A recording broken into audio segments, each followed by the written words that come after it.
Assalamualaikum warahmatullahi wabarakatuh. Perkenalkan, kami dari kelompok 5 yang beranggotakan Dwi Aisyah Putri, Hoirunisa, dan juga Sinta Bella. Di sini kami membuat tutorial tentang ANAFA 2 jalur. Di situ sudah tersedia untuk data-datanya. Nah, di sini juga ada masalah. Masalahnya ujilah menggunakan SPSS ANAFA 2 jalur. 1. Apakah ada perbedaan antara kemampuan pemecah masalah siswa yang memiliki kemampuan berpikir kreatif tinggi dan sedang? 2. Apakah ada perbedaan antara kemampuan pemecah masalah siswa yang diajar menggunakan RME dan konvensional? 3. Apakah ada interaksi antara kemampuan pemecah masalah siswa yang memiliki kemampuan berpikir kreatif tinggi dan rendah yang diajar menggunakan RME dan konvensional? Di sini juga ada formula hipotesisnya. 1. HO, ada perbedaan antara kemampuan pemecah masalah siswa yang memiliki kemampuan berpikir kreatif tinggi dan sedang. HA, tidak ada perbedaan antara kemampuan pemecah masalah siswa yang memiliki kemampuan berpikir kreatif tinggi dan sedang. 2. HO, ada perbedaan antara kemampuan pemecah masalah siswa yang diajar menggunakan RME dan konvensional.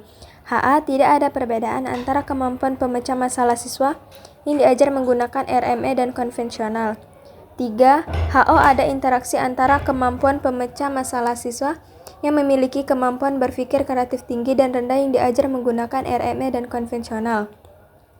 HA, tidak ada interaksi antara kemampuan pemecah masalah siswa yang memiliki kemampuan berpikir kreatif tinggi dan rendah yang diajar menggunakan RME dan konvensional. Di sini juga statistiknya general linear model univariate. Ada kriterianya. Jika nilai signifikan lebih besar atau sama dengan alfa 0,05 maka HO diterima. Jika nilai signifikan lebih kecil dari alfa 0,05 maka HO ditolak. Di situ juga ada output dan interpretasinya. Untuk mencari interpretasinya dan outputnya kita langsung membuka SPSS saja. Nah, di sini kita tekan variable view dan kita berikan namanya itu ada RME, yang kedua itu konvensional, yang ketiga KTM, keempat itu pendekatan, yang terakhir itu ada KBK.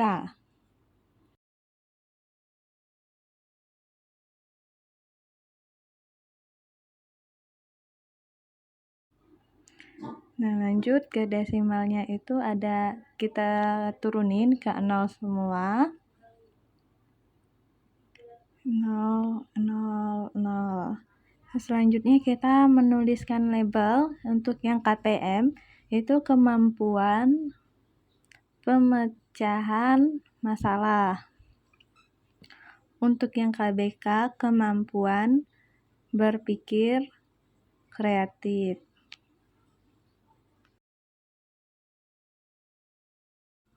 Selanjutnya kita ke value. Untuk yang pendekatan kita value-nya tekan 1, yang labelnya kita tulis RME dan kita tekan ADD. Untuk yang kedua sama seperti itu, labelnya konvensional dan tekan ADD lalu OK.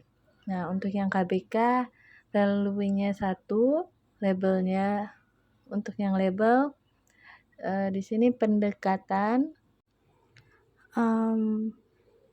bukan pendekatan tetapi kemampuan berpikir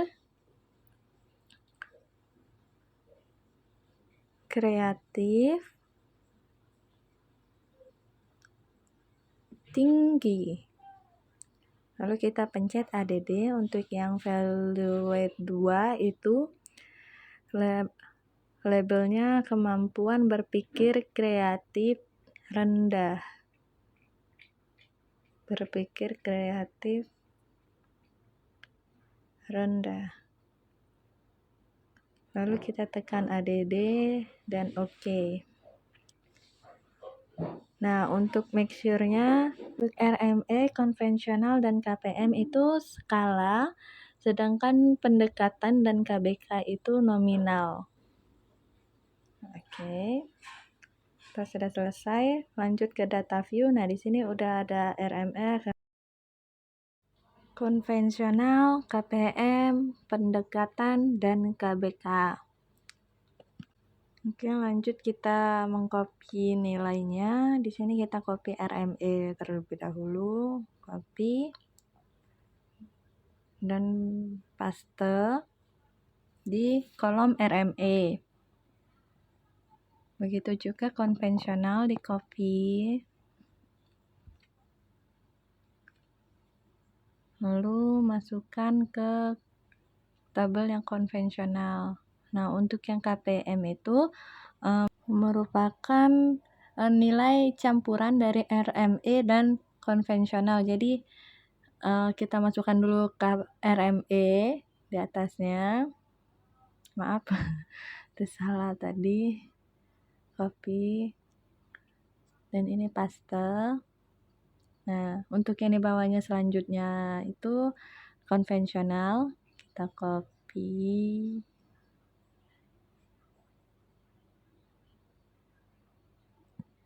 Copy. Paste di nomor 21 ini. Nah, untuk yang pendekatan itu kita sudah melabelkan nama. Untuk yang label 1 itu untuk RME dan label yang kedua itu untuk konvensional.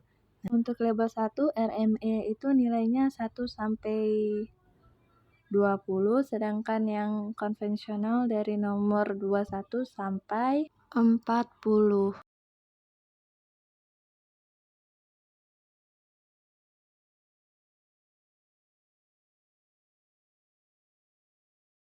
Nah, untuk nilai KBK itu di sini kan ada tinggi dan rendahnya. Nilai RME yang tinggi itu sampai nomor 1 sampai 10. Kita beri label 1. Untuk yang tinggi, RME tinggi. Nah, untuk dari nomor 11 sampai 20 itu RME nilai yang rendah. Jadi kita beri label nomor 2. Nah, untuk yang konvensional itu dari nomor 1 sampai 10 juga, berarti di sini nomor 21 sampai 30.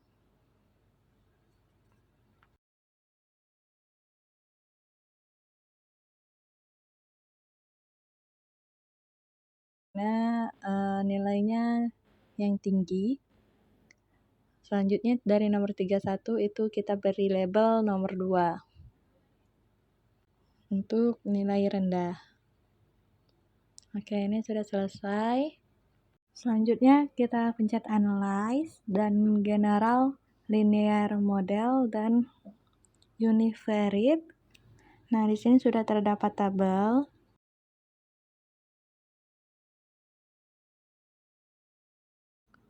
Untuk kemampuan pemecahan masalah itu kita pindahkan ke dependent variable. Sedangkan pendekatan kita pindahkan ke fixed vector dan juga kemampuan berpikirnya. Lalu kita ke plot. Yang pendekatan kita pindahkan ke horizontal axis dan KBK-nya kita pindahkan ke separate lines. Lalu ADD. Lalu continue. Lalu kita pilih option. Nah, untuk yang pendekatan atau KBK-nya kita pindahkan ke display means for, lalu continue. Dan terakhir pencet OK. Nah, di sini sudah terdapat outputnya. Untuk outputnya kita pindahkan dulu, copy ke Excel.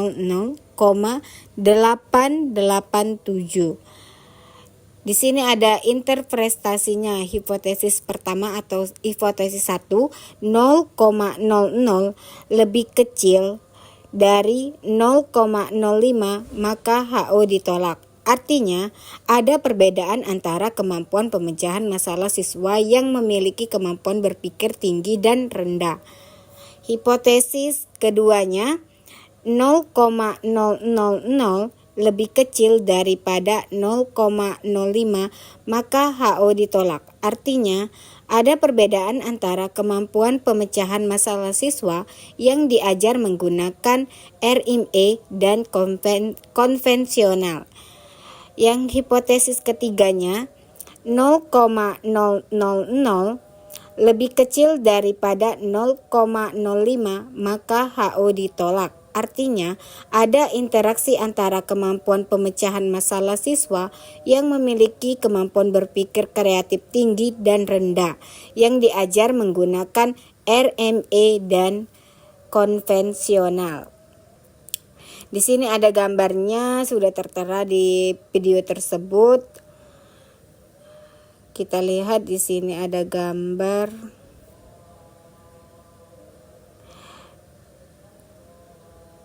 estimate marginal means of. Nah, itu dia tadi tutorial uji ANAFA 2 jalur. Semoga bermanfaat. Wassalamualaikum warahmatullahi wabarakatuh.